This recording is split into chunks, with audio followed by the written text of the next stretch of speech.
আসসালামু আলাইকুম। আজকে গন্তব্য হলো গাজীপুর টু বান্দরবন। চলো একটু ঘুরে আসি। অফিস তো অনেক করলাম, কোরবানি ঈদের ছুটিতে একটু তো এনজয় করতে হয়।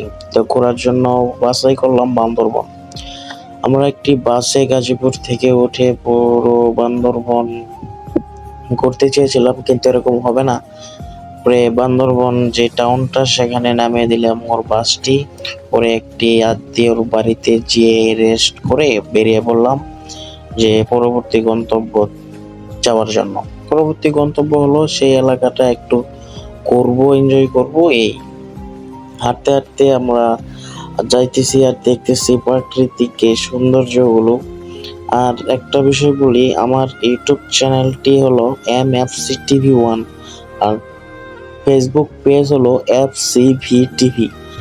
আপনারা আমার এই ইউটিউব চ্যানেলটি আর ফেসবুক পেজটি ফলো দিয়ে রাখবেন নতুন নতুন ব্লগ ভিডিও পাওয়ার জন্য।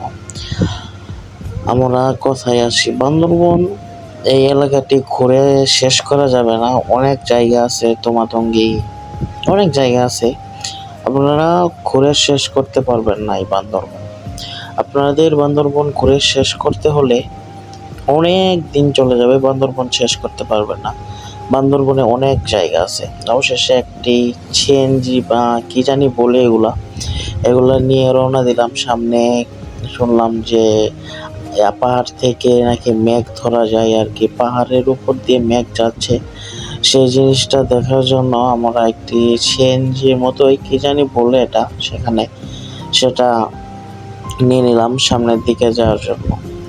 আর বান্দরবন এই এলাকাটা অনেক সুন্দর। এর আগেও একদিন আসছিলাম আমি, যে কিছুক্ষণ সময় এক জায়গায় কাটিয়েছি, আজকে আরেক জায়গায়। যে এক জায়গায় তো আপনি মনে করেন যদি শেষ করতে চান অনেক দিন চলে যাবে, আপনি বান্দরবন ঘুরে শেষ করতে পারবেন না। আল্লাহ তাআলার অনেক যে আল্লাহ তাআলা যে সৃষ্টি করেছে সে নিয়ে কিছু বলা যাবে না। আপনার বান্দরবন যদি আসেন তাহলে দেখতে পাবেন বান্দরবন কি, যে বান্দরবনের প্রকৃতি কি। যেহেতু এই যে বড় বড় পাহাড় দেখতে পাবেন, আপনি আইলেই বুঝতে পারবেন যে বান্দরবনে আপনি কি কি দেখবেন, কি কি আছে। বর্তমানে সকলেই আতঙ্কিত একটা বিষয় নিয়ে, যে রাসেল ভাইপার বর্তমানে বাংলাদেশের 28টি জেলায় এসে পড়েছে, যে সবাই সতর্ক থাকবেন। আর সতর্ক হিসেবে যখন আপনারা ঘুমাতে যাবেন সে সময় বিছানা আর মশারি এটা ভালোভাবে চেক করে, পরে ঘর চেক করে পরবর্তীতে ঘুমাতে যাবেন। আর আপনারা মাঠে কাজ করতে গেলে মোটা বুট পরে কাজ করতে যাবেন।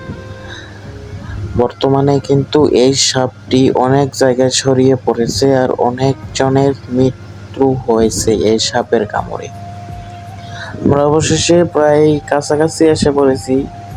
যে চারপাশেই দেখেন কত সুন্দর সুন্দর গাছ গাছালি আছে। আর আমার বাড়ি তো জানেন আপনারা, আমার শেরপুর পাহাড়েই, যে আমরাও পাহাড়েই থাকি। কিন্তু এরকম পাহাড় না আমগর, যে জায়গায় যে শুধু পাহাড় আর পাহাড়।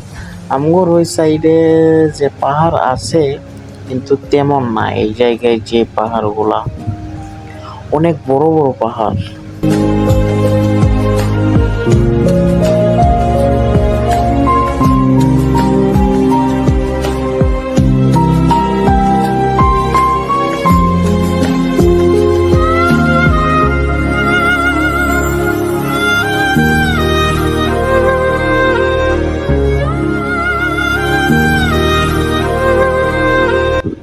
আস্তে আস্তে বৃষ্টি শুরু হয়ে গেছে টুকিটাকি। আজকে সারাদিনই বৃষ্টি পড়লো পড়ায়, কিন্তু কিছুক্ষণ আগে বৃষ্টি থামছিল আবার পড়লো। ওই দেখা যাচ্ছে পাহাড়, সেখানে মেঘ। আপনি এখানে উঠবেন, হাত দিয়ে মেঘ ধরতে পারবেন।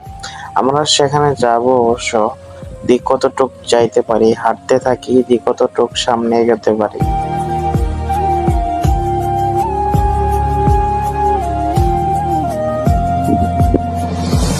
আস্তে আস্তে অনেক কাছে এসে পড়েছি, আর যাওয়ার মতো জায়গা নাই। জায়গা আছে, বৃষ্টিতে রাস্তাগুলো অনেক পিচ্ছিল হয়ে গেছে।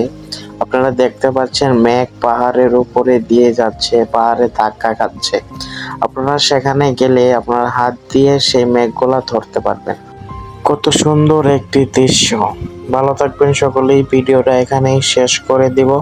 আপনারা সুস্থ থাকেন, ভালো থাকেন, এটাই আশা করি। আর আমার চ্যানেলটি আপনারা সাবস্ক্রাইব করে আমার পাশেই থাকুন। ধন্যবাদ সবাইকে।